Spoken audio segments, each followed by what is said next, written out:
for the weekend on your program guide or at cspan.org/history. Our committee has found that organized crime does operate on a syndicated basis across state lines in the United States. That is a much bigger, more sinister, and a larger operation than we had ever suspected.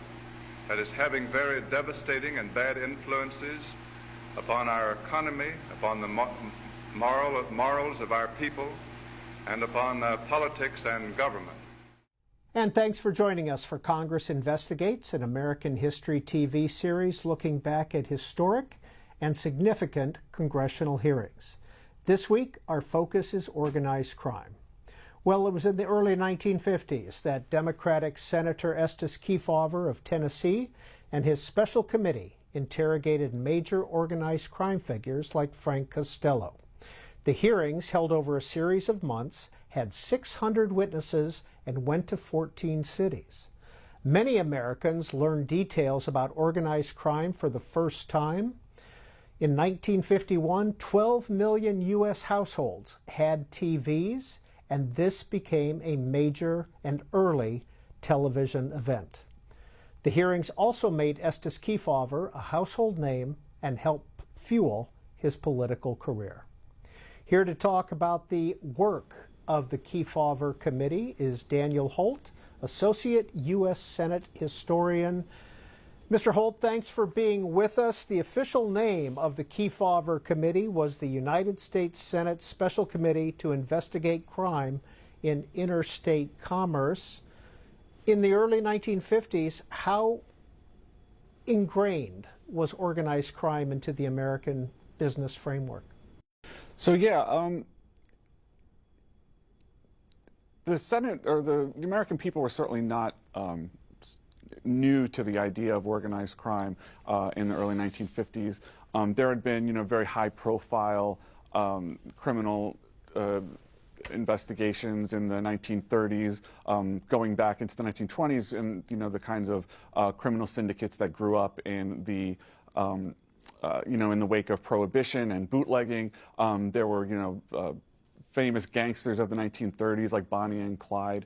But by the 1940s and after the war, I think there was definitely a change in scale and scope of these organized criminal activities. Part of it was a matter of the post-war boom. There was a lot of additional, money in people's pockets, and that kind of thing could certainly feed into, demand for gambling, and that was one of the, Kefauver concludes that this interstate gambling carried on over telegraph and telephone is kind of the backbone of organized crime in the country during this period. And it's pretty clear from the committee's work that this is a problem all over the country, in cities big and small, and people are very concerned about it, and there's a growing demand by the late 1940s that the federal government begin to take steps to address it. What was the impact of the televised hearings? It really was a public sensation, as you mentioned.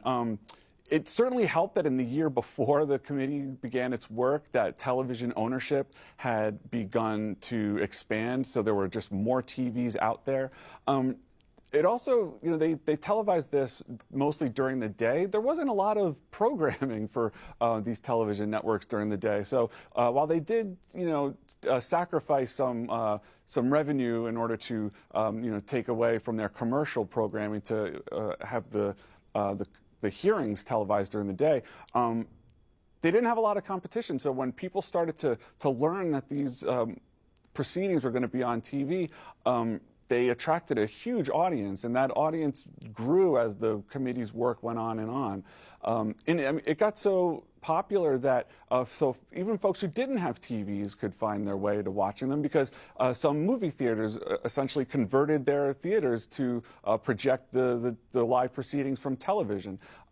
There had been newsreel footage shown in movie theaters for some years before this, but this was really the first time that the entire country's attention was focused on a congressional proceeding like this. Dan Holt, tell us more about Senator Kefauver and why he took this issue up. Senator Kefauver was definitely a rising star in American politics in the late 1940s.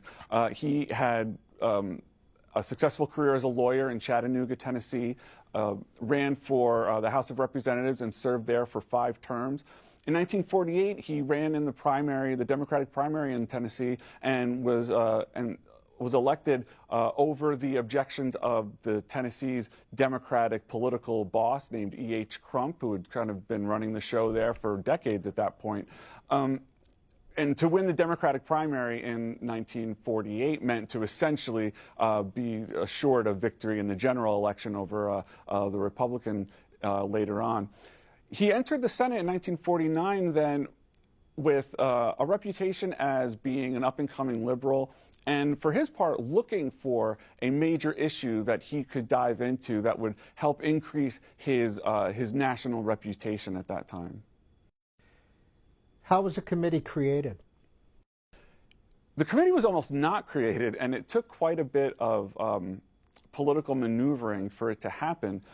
Senator Kefauver, in January of 1950, introduced a resolution that would have allowed the Senate Judiciary Committee, presumably under his chairmanship, to essentially create a subcommittee that would have done this investigation into organized crime. Democrats in the Senate were not very excited about doing this. Organized crime was generally considered to be an urban problem around the country, and Democratic politicians were typically the ones who were in charge in the major cities around the United States. The Truman administration was already kind of entering an embattled period, and Truman himself had come to political success in Kansas City, Missouri, under the watch of a entrenched Democratic political machine. So there was this idea that this hearing was going to not reflect well on Democrats around the country, and this was something that would have to be controlled. So within his party, there was folks who weren't interested in this. On the flip side, Senate Republicans wanted to make sure that they could get involved in this because they saw this as a potential issue for them to run on in the 1950 midterm elections and then in the following elections. And so there was a rival proposal to have a committee, the Commerce Committee, run this investigation.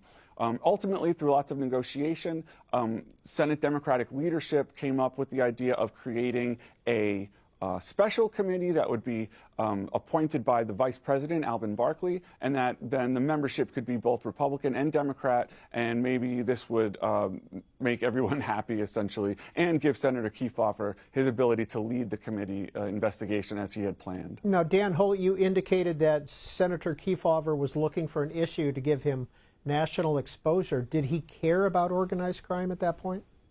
I think he did sincerely. I think it was a combination of being interested in taking on an issue, but I also believe there was a sincere interest on his part in tackling this issue. As I sort of mentioned earlier, in the late 1940s, the issue was starting to get more and more public attention. Around the country, you had state and local crime commissions that were doing their own investigating at the local level, and you had an organization called the American Municipal Association, and its leader was, at that time, the mayor of New Orleans, and he called on the federal government to do some kind of action to really address this problem. It wasn't clear that the Truman administration was willing to do this initially. In February of 1950, the Attorney General, Howard McGrath, organizes a conference on crime, and Truman makes some statements there announcing that, the federal government is going to take this seriously. But I think there was a real opening here for the legislative branch to take the lead based on frustration that there hadn't been more activity by the FBI or the Truman administration. And I think Kefauver believed that sincerely, that this was an opportunity to do some good. So we had Senator Kefauver. The other Democrats were Herbert O'Connor of Maryland and Lester Hunt of Wyoming. The two Republicans, Alexander Wiley of Wisconsin and Charles Tobey of New Hampshire. Just 5 members. That seems awfully small in today's numbers, yes? Yes, and in some cases, you know, because there was so much travel involved, sometimes the hearings were not held with all 5 of those members. Sometimes it was just one member. They would essentially travel to a city, and Kefauver would sit as calling himself a subcommittee of one. It's interesting because those 5 really ultimately worked well together. The 2 Republicans were the ranking members of the of the Senate Judiciary Committee and the Commerce Committee, and so they had a personal stake in this, as I said earlier, because they were looking for an issue that they could campaign on. Hunt and O'Connor had been former governors, and they had been in the Senate since the late 1930s. And I think all 5 of them took the job very seriously and were, you know, for something that became quite sensational, I think they comported themselves with a certain level of seriousness and diligence that even though there was only the 5 of them, it was a good group to lead this investigation. Dan Holt, when did the committee disband? Kefauver stepped down in May of 1951, so almost a complete year from when the committee began in May of 1950. Kefauver thought that the committee had done its job and was willing to essentially wrap up operations at that point. But the other members wanted to continue. They believed that there was more work to do. And maybe also, as you kind of suggested, maybe they did not want to necessarily get rid of the public platform that they had developed over that previous year. And so there was an interim report that came out in May of 1951 that summarized Kefauver's general contributions and conclusions. And then an additional report came out in September of 1951, and that's when the committee formally ended its operations. Well, as we mentioned, millions of Americans watched these live hearings on TV, and the interest really spiked when the committee went to New York City. Here's some newsreel coverage of that.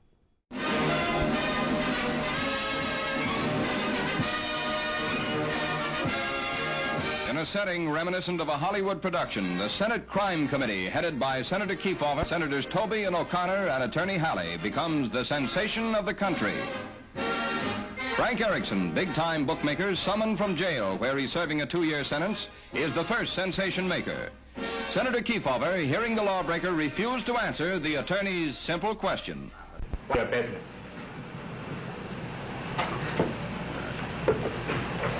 That's the question. We can't hear you, Mr. Eric. My business? I have no business. I'm in jail. What was your business prior to being convicted? I object on the grounds it might incriminate me. Another alleged underworld leader, Joe Adonis, continues the defiance of the committee with stubborn determination and almost categorical contempt. I answer on the same grounds. Or with any other person? I decline to answer on the same grounds. The hearing room in New York's federal court building is crowded when Virginia Hill Hauser, the fabulous sweetheart of the slain Bugsy Siegel, notorious underworld figure, answers her subpoena, unfolding in blandest manner revelations that set the nation wondering. Did you ever get any money from any other person whom we might call a gangster other than Siegel? No. Did you ever get any money from Costello? No. And did you ever get any money from Meyer Lansky? I never got money from any of those fellas. None of those None fellas? of those fellas. None of these that I've been reading about, and none that I knew. They never gave me anything. None of the Fichettes? No. You I think- don't even speak to the... I mean, I met that Charlie once or twice. I don't even talk to him. You don't like him? No. Do you still bet the horse race? That's the only thing now? I don't bet anything. Now I'm afraid I'll win, and then they'll say I made more money than I did. You mean you just don't want to win anymore? I don't want any more. Leaving the hearing, the brunette beauty is in a temper. While waiting for her car, giving a performance that discloses she's not at all pleased. But her serenity is restored as she exits. The crime hearing's biggest sensation comes from Frank Costello. Reputed king of the underworld, he provides a startling bit of dramatic reality. Mr. Costello, Did you hear the testimony of Mr. Francis McLaughlin yesterday? Now, the defense is... Mr. Halley, all due respect to the Senate, which I have an awful lot of respect for, I'm not going to answer another question. You just says I'm not under arrest and I'm going to walk out. Now, I should explain to you exactly what the legal situation is. You are under subpoena, and if, as I assume, the chairman instructs you to remain and answer questions, you will thereby become guilty of contempt of this Senate committee. Just a minute, Mr. Wolf. Just a minute, Mr. Costello. You don't mean that, We'll use every resource in our command to see that he's brought to contempt and that he's arrested by the United States Senate. Action worthy of Gromyko. The alleged crime king dares the nation's highest elected body to do its worst. So Dan Holt, we were watching some newsreel coverage of the Kefauver Committee in New York City. Who were some of the major crime figures in that city at the time? So the most important one that they were able to bring in for questioning was Frank Costello. He had been a reputed mob figure going back into the 1920s and through the 1930s and 40s, connected with the crime syndicate associated with Meyer Lansky and folks like that. In New York, he was connected to organized gambling, but also had in his past things like extortion and bribery and connections to murder and those kinds of things. To get him in front of the cameras was a bit of a challenge, but he was one of the main figures that really brought attention to those New York hearings, along with other mobsters from the time, by the name of Anastasia. Last name Anastasia, who was essentially in charge of the New York waterfront, thought to be the inspiration behind the Marlon Brando film on the waterfront later that decade. Would you call Frank Costello an obstinate witness, unwilling witness? Yeah, so this was a major problem for a lot of the investigations, for a lot of the public hearings, when members who had known criminal backgrounds decided that they would take the Fifth Amendment right to not incriminate themselves. And sometimes that was a great deal of the televised hearings as well. Costello did show up and did say that he would testify. Initially, he didn't want to be shown by the television cameras, however. And so I think might have been his first day in front of those cameras, there was an agreement that the camera would only focus on his body and his hands. And in some ways, those hands became the most iconic element of these entire hearings, as the camera watched him fidget and sweat, and he was playing with like little pieces of paper with his hands, and he seemed very fidgety and tense, even as his comportment tried to not let that on. Ultimately, he did go on camera with his face shown, but at one point he showed up and claimed that he was not feeling well and he wasn't going to testify, and he got up and left in the middle of the questioning. Again, came back and did answer some questions, but it was not an easy process to get him there and to get him to speak on camera. Dan Holt, you talked about political connections. New York City Mayor at the time, William O'Dwyer, had a role in these hearings. What was it? Right. So one of the key goals that Kefauver established for this committee was to not just understand the criminal element in these cities, but to understand their political connections and the extent to which local law enforcement was either not addressing the problem or wouldn't address the problem because of their connections with organized crime. Former Mayor of New York, William O'Dwyer, initially connected with the committee and provided them with a lot of information talking about his experiences in fighting crime in New York City during his time there. At the time of the committee hearings, he was actually ambassador to Mexico, and he came back from that assignment to testify on camera. But when Kefauver turned to questioning O'Dwyer, it wasn't to praise him for all the work that he had done. It was to question the ways in which he had not taken steps to deal with the gambling problem in New York City. The people that he was connected to that prevented him from actually bringing people to justice and to allowing a lot of these criminal elements to largely act unchecked in the city over the time when he was in charge. Now, there was a bit of sideshow lurid testimony from Virginia Hill. Who was she? Virginia Hill had been an associate of the famed gangster Bugsy Siegel, which people might remember. He was one of the main investors and creators of the Flamingo Hotel in Nevada, at Las Vegas, Nevada. She was connected with a host of other connected mobsters in Los Angeles, and she was brought in to testify to anything that she could share about her understanding of the criminal organizations, their money, her connections in receiving money from them and that kinds of things. But she was also not really very interested in being there, and was able to, and played very coy when it came to questions about, where she got her money from, and did she get her money from folks like Bugsy Siegel and Meyer Lansky and these types. And she brought a certain level of flair to the proceedings, and that she came very well dressed with a fur and a wide-brimmed hat. But she was also very frank in being dismissive of the questions coming to her. Even when she left, she kicked some reporters out of the way and let some expletives out. And so she was also, I think when you think about what made this TV worthy, I think she was one of the folks who made it very TV worthy. Besides New York, what were some of the other 14 cities where the hearings were held?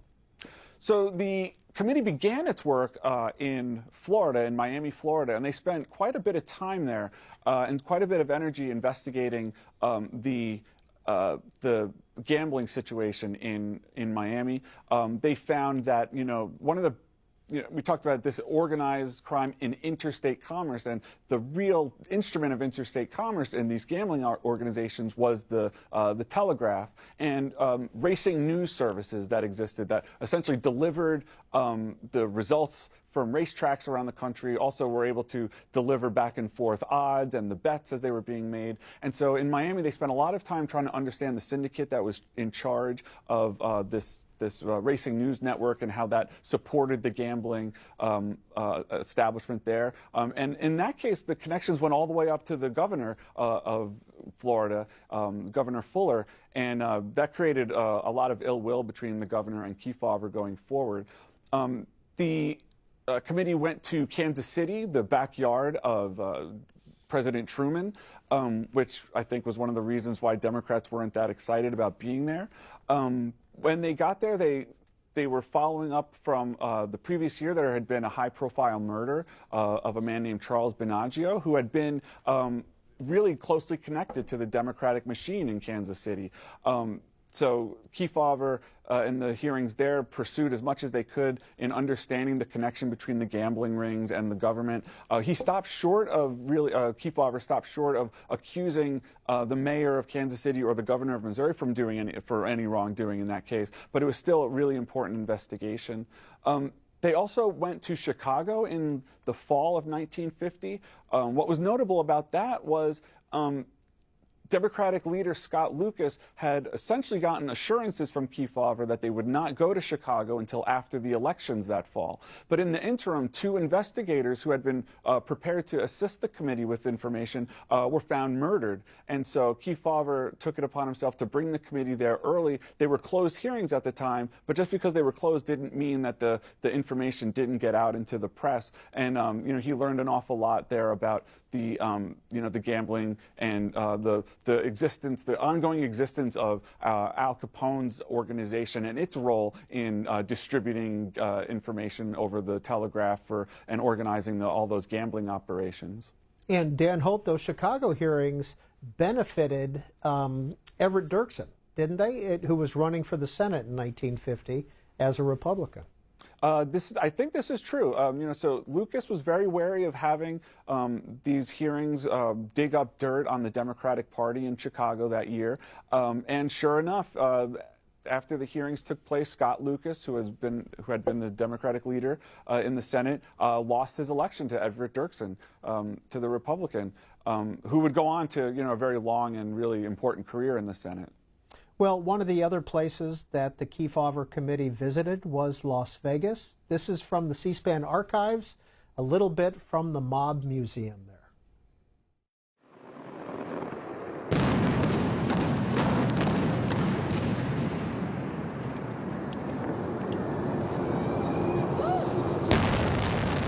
A lot of people have this image of Las Vegas that we always blow up buildings, and we have blown up a lot of hotel casinos on the Strip and replaced them with newer ones. This building was just about vacant in the late 90s, and the federal government was ready to let it come down. The mayor at the time was Oscar Goodman, who had been an attorney who represented a lot of figures connected to or allegedly connected to the mob. And he said, no, this is the building where I first practiced law, had my first case. This is an important building historically, let's save it.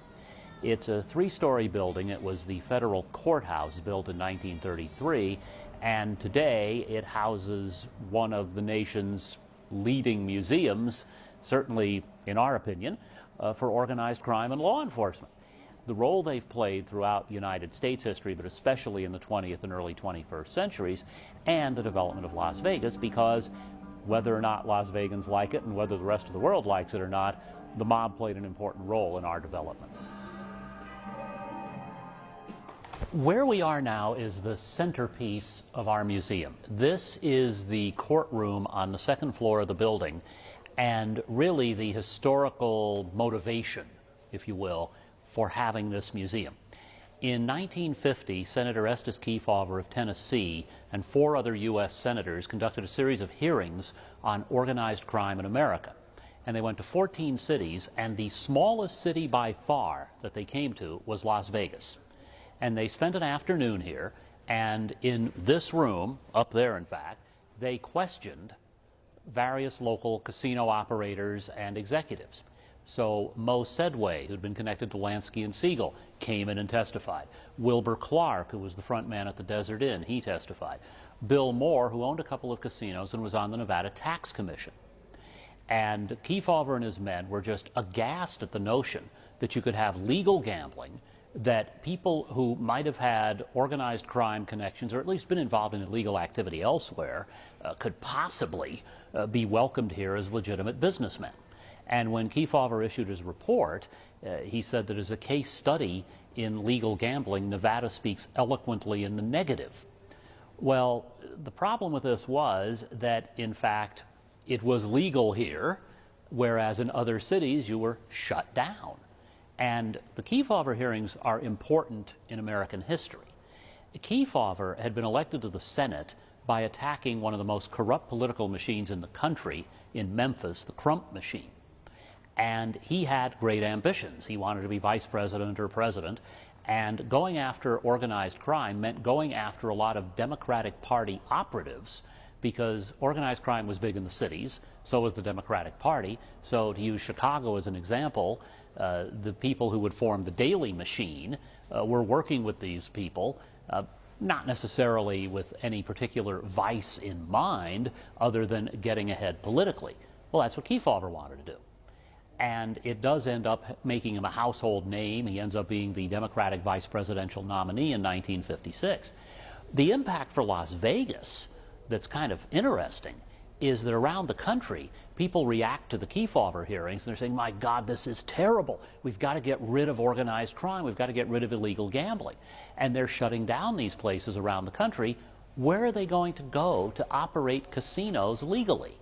Las Vegas. And really, in the 50s, Las Vegas ends up being the beneficiary of the Kefauver hearings because of the numbers of people who came here to work in or even operate casinos. And we're back with the Associate Senate historian Dan Holt. Mr. Holt, how busy was Vegas in 1950? Was it anywhere close to what we know it as today? I think it was quite busy. You know, those early hotels were coming up. Gambling was already big business in Las Vegas. You know, earlier I talked about members of the Senate who weren't very excited about this investigation to happen, and one of those was Senator Pat McCarran of Nevada. He was not really looking forward to this new upstart Kefauver coming into his backyard and making noise about mob connections to the hotels and things going on there.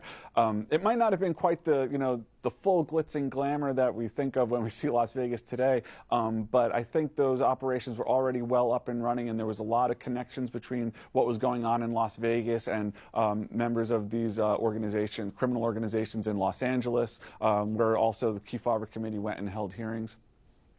So these 5 senators, did they have a large staff on this committee, and who were some of the chief investigators?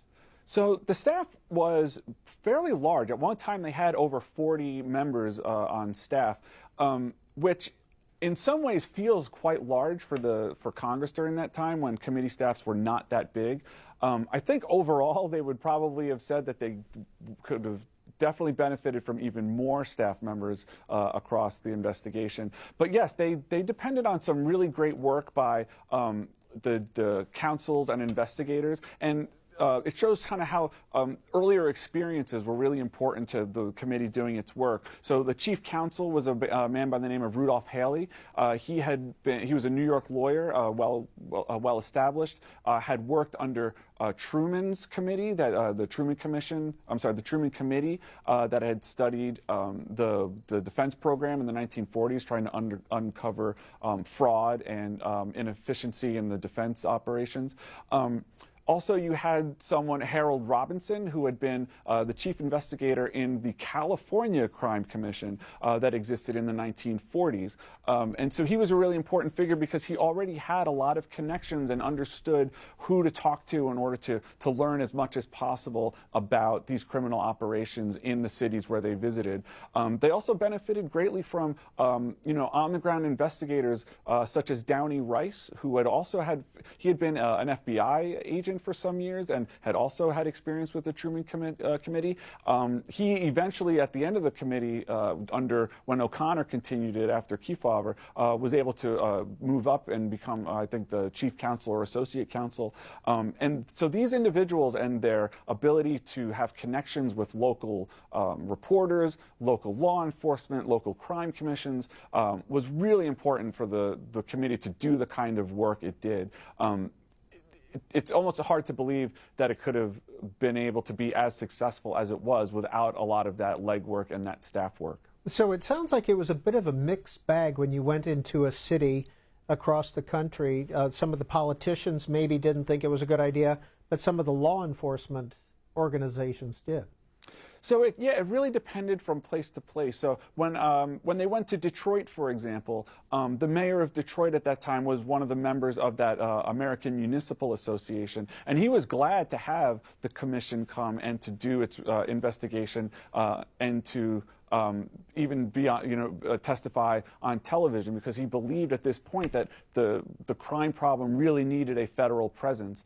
In other places, local law enforcement were brought before the committee and chastised and for turning the other way. I mentioned that one of those first committees in Miami, committee hearings in Miami, there was a famous sheriff who was brought before the committee, and the committee had a lot of questions about why this particular sheriff's personal financial situation improved greatly over a very short amount of time while he was sheriff, intimating, of course, that he was taking bribes from the gambling organizations in order to allow that stuff to happen in their backyard.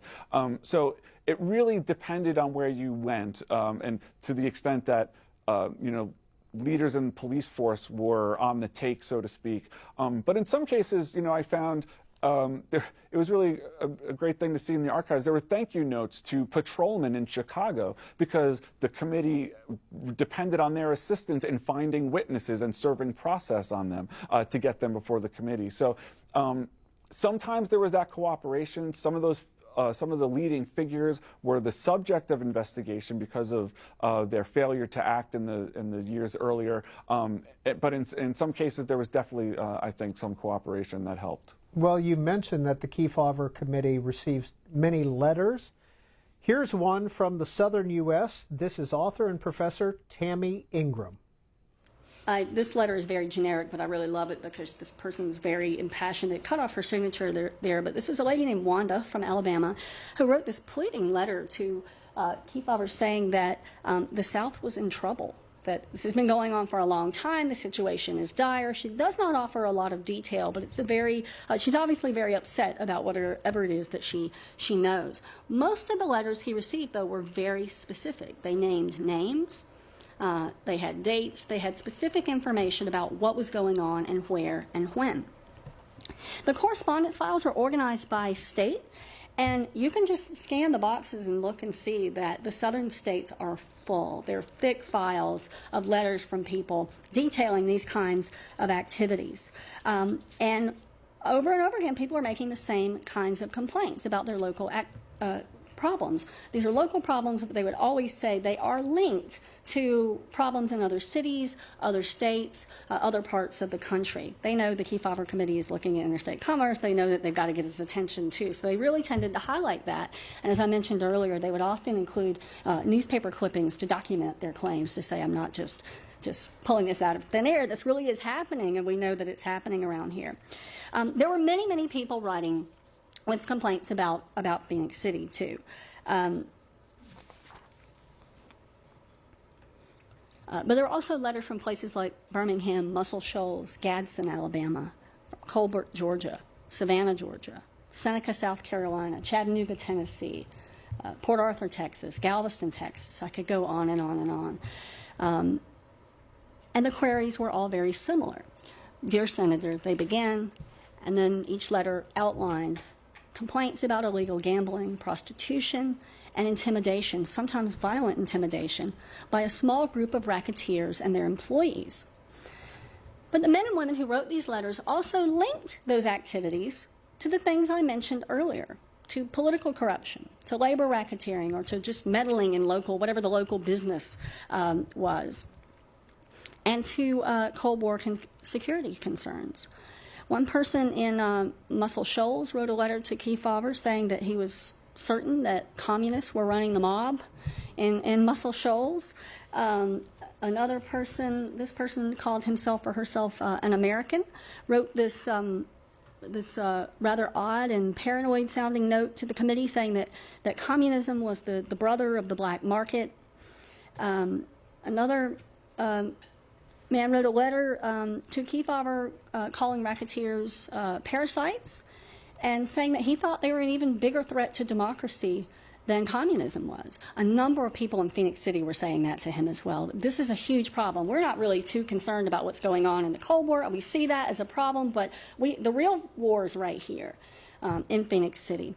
Now, the accusations, as this one sort of indicates, and I know it probably is difficult to read it there, but I'll leave it up so you can scan it for people with good eyesight.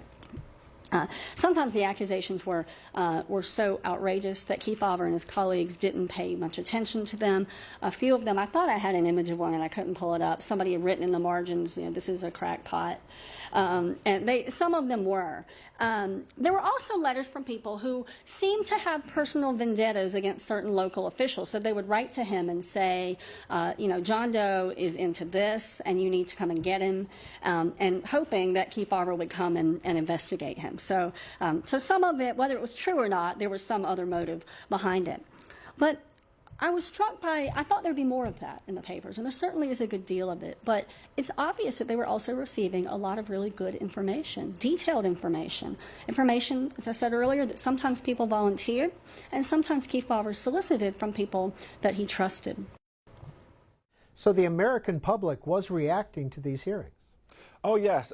The archives for the committee are filled with thousands of letters from people across the country sharing their experiences with crime in their their communities, willing to share whatever information they knew about those who were leading the gambling operations, willing to share whatever information they knew about law enforcement who was being cooperative with the gambling organizations. In many cases, a lot of the replies for these things, though, were that it's not just organized interstate crime. People were writing into the committee to tell about the ordinary crimes of robbery and assault that were going on in their communities. And frequently the committee had to respond back to say that as a federal investigation, they were mostly the best they could do, especially with the resources available to them, was to examine organized crime and interstate commerce, places where the federal government would have a role to play. And they usually encourage these folks to try to, find help in their local communities. And I should say, possibly as a result of a lot of this correspondence, one of the main conclusions that the committee has at the end is that the real work of dealing with this crime wave of the late 1940s, early 1950s had to be addressed at the local level. The federal government would do its best to coordinate. The federal government should support in any way it can. But it did say in kind of no uncertain terms that ultimately the answer to these problems was going to be at the state and local level.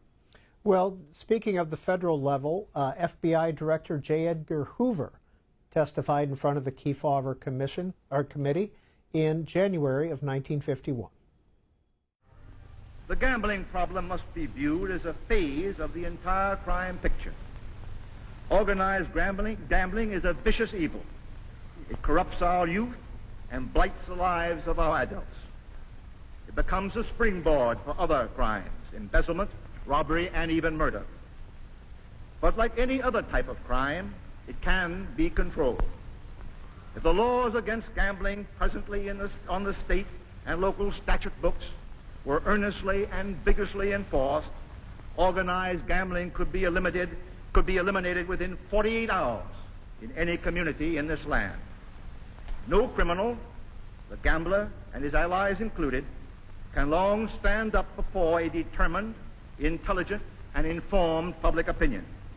That, in my opinion, is the basic answer to the gambling problem, an aroused public opinion which will act on a local level through local law enforcement authorities to wipe out the menace.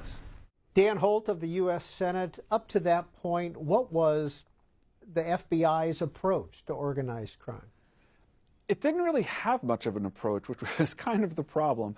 The FBI had certainly grown in some stature and manpower in the 1930s, but in those cases, Hoover had spent a lot of the agency's energy dealing with high-profile crimes like the kidnapping of the Lindbergh baby, major, bank robbers and that kind of thing.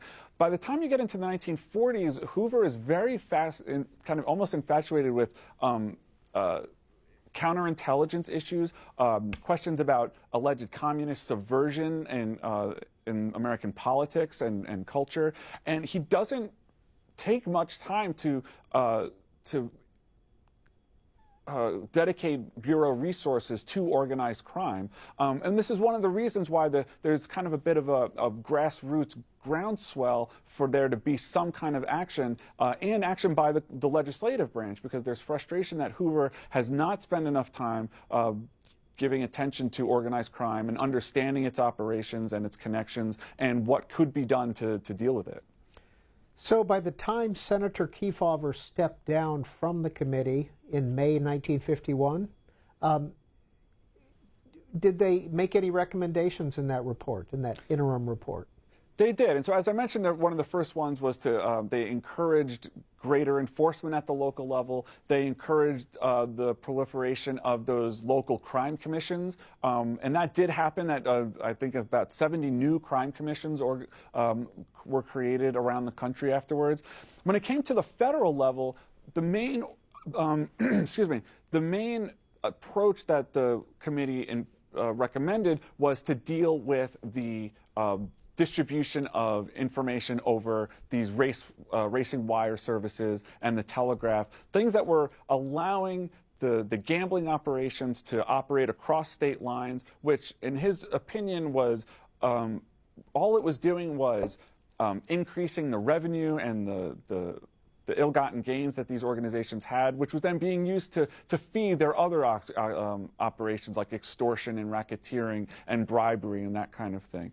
So his main proposal was to try to essentially make it illegal to send betting information across telegraph wires. This was much more difficult to do in practice. It was hard to get the support of Western Union and the telegraph operators to do so.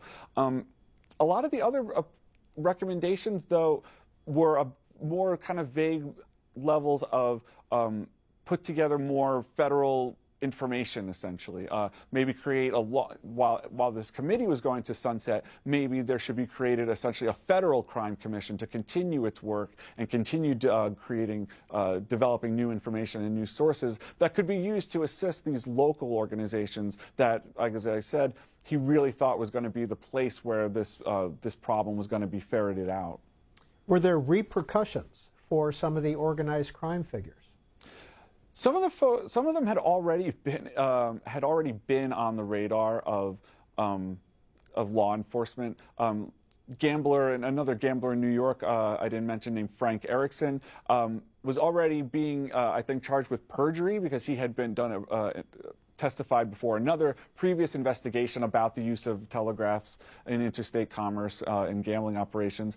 Frank Costello was already, I think, on the radar of law enforcement. I think the key thing about one thing I should say too is, the committee tried to, when folks would not want to testify, there were repercussions in terms of contempt citations and contempt prosecutions by the Senate, and not all of those ended up being supported. They were overturned later on. But the other thing to keep in mind is that the committee wasn't doing a lot to create new information or new charges about crime in the United States. It was really drawing on a lot of work that had been done at that local and state level and bringing it to more popular light. And so in that sense, there's no real stories of particular criminals who were outed because of the committee and then prosecuted who hadn't been on the radar before. I will say, though, in some states, even governors and mayors who were on the list of people that the committee was, charging with not doing its job, ultimately did then take actions to actually enforce local laws. Governor Fuller in Florida, for example, had a lot of back and forth in the press, ill will and tough words with Kefauver, but he did in fact instruct sheriffs around the state to start actually taking steps to shutting down some of these gambling operations. So I do think that there was an uptick in enforcement that followed, even if it wasn't about bringing to justice the individuals that testified. Well, as Dan Holt mentioned earlier, Senator Kefauver stepped down after a year as chair of this committee. Here's what he had to say. The committee, in its hearing in New York City, spent a great deal of time in taking the testimony of former district attorney and mayor and now Ambassador William O'Dwyer. It's not the province of the committee to pass upon or to go in all of the activities of Mr. O'Dwyer as mayor of the city of New York. Undoubtedly, he made many noteworthy achievements. We were interested, of course, in what he had done in connection with law enforcement, the prosecution of racketeers and gangsters, and in the administration of his office as mayor in regard to law enforcement. It is the matters that were brought out in connection with the committee, the conflicts of testimony, are of course the subject of grand jury investigation in New York County by Mr. Hogan, and also certain aspects of the problem are being considered by Irvin Sapool, the United States District Attorney.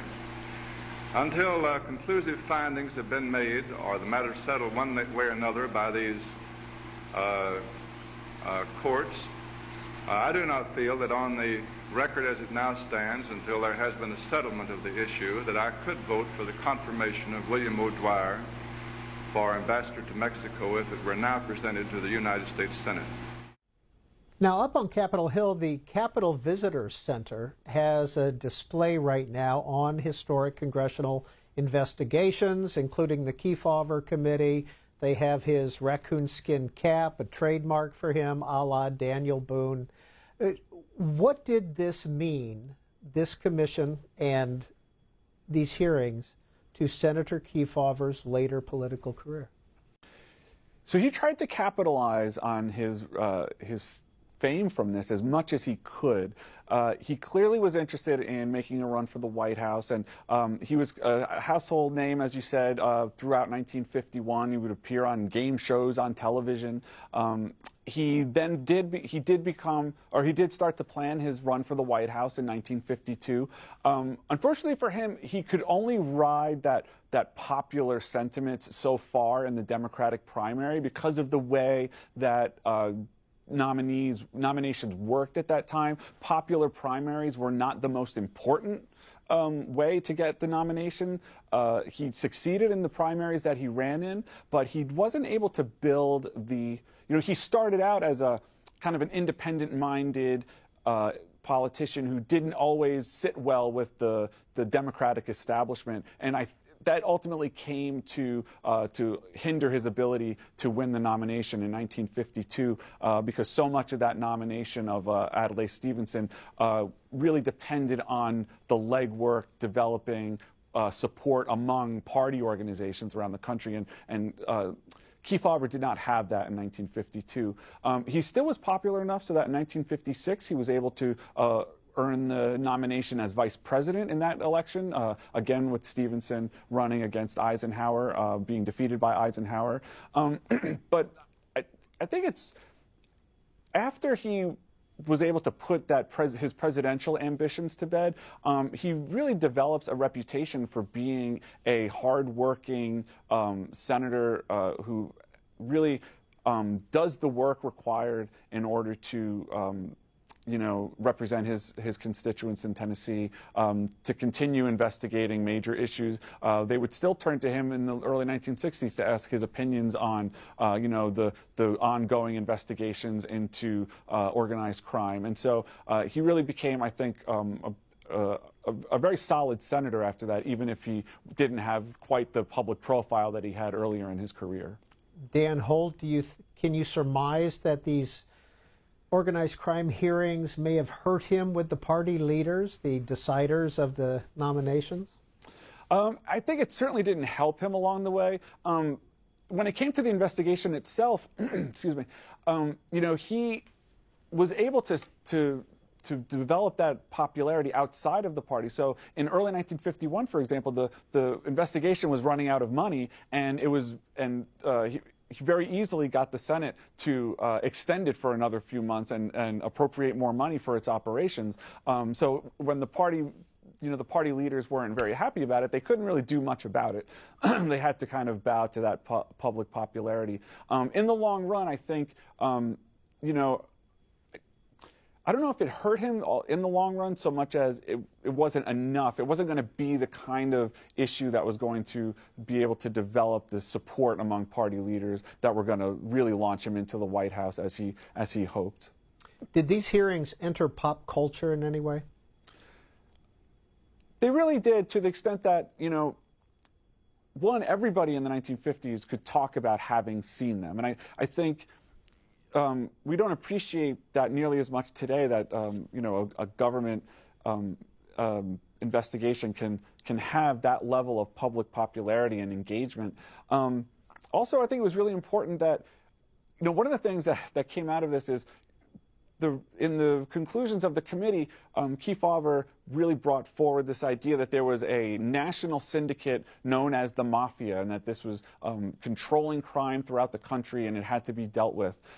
Critics point out that that their committee didn't really do the best. It didn't really prove beyond any shadow of a doubt the existence of the Mafia, to the extent that it was hard to demonstrate that there was really a national organization that was controlling crime throughout the country, as opposed to criminal operations going on all over the country in disparate places.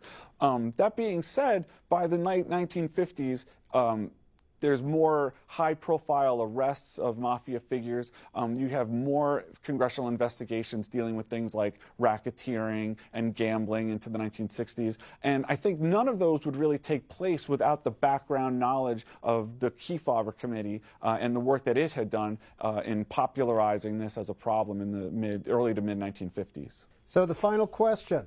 United States Senate Special Committee to Investigate Crime and Interstate Commerce, 1950 and 1951. The Kefauver Committee. Was it successful? And what do you think its legacy is? You know, I think if you would define success as being able to, and you know, I think most congressional investigations would try to determine success by what legislative outcomes were able to flow from it.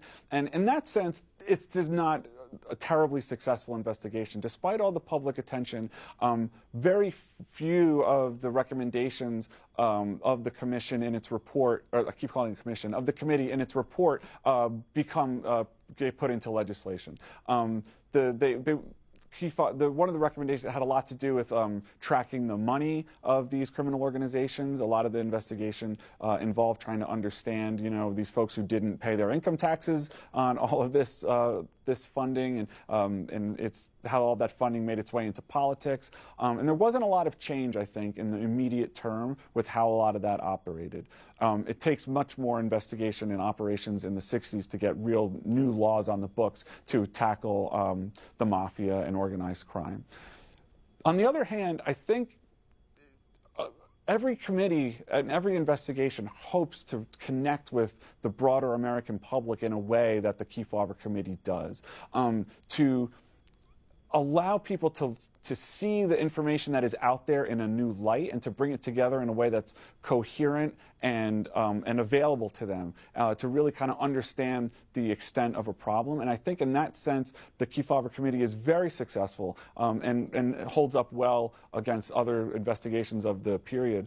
I'll also add that the committee is very successful in my mind in that it did all of this work in a very sober-minded, as fair as they could way, that contrasted greatly with the ongoing investigations in the 1950s into communist subversion led by Joseph McCarthy, which are often held out as the polar opposite of a committee with a chairman who stepped over bounds, unfairly accused people. The Kefauver Committee, I think, built a reputation for being a very fair-minded and sincere and well-organized committee.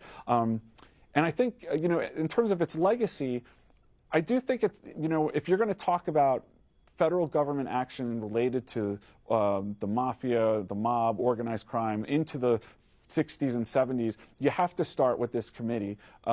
Even if it didn't immediately have successes, I think it's really a jumping off point for the public attention moving forward into the into the 1960s and 1970s. Are the records of the Kefauver Committee available on the U.S. Senate historian's website? So there are a lot of records, and so they are not available on our website. They are available at the Center for Legislative Archives, and they are open for research. If you decide that you want to go look at them, plan on spending a lot of time there or taking a lot of pictures of documents to be able to digest later, because there is a wealth of correspondence, a wealth of memos detailing the operations of local law enforcement and criminal connections in various cities. There's an awful lot of stuff in there on how an investigation operates, the extent to which they tried to make sure their information was organized properly, that communication was always being shared properly, and you can really learn a lot about what a mid-century investigation is like. But those are maybe too many to put up on the Senate website at the moment. Dan Holt is the Associate U.S. Senate Historian. Thanks for taking part in our series, Congress Investigates. Thank you. Thank you for having me. Congress Investigates is a series on American History TV exploring landmark House and Senate investigations and their impact on policy. Our next program looks at Senator Joseph McCarthy and his pursuit of communists in government during what was known as the McCarthy era. It airs next Saturday at 7 p.m. Eastern. Weekends on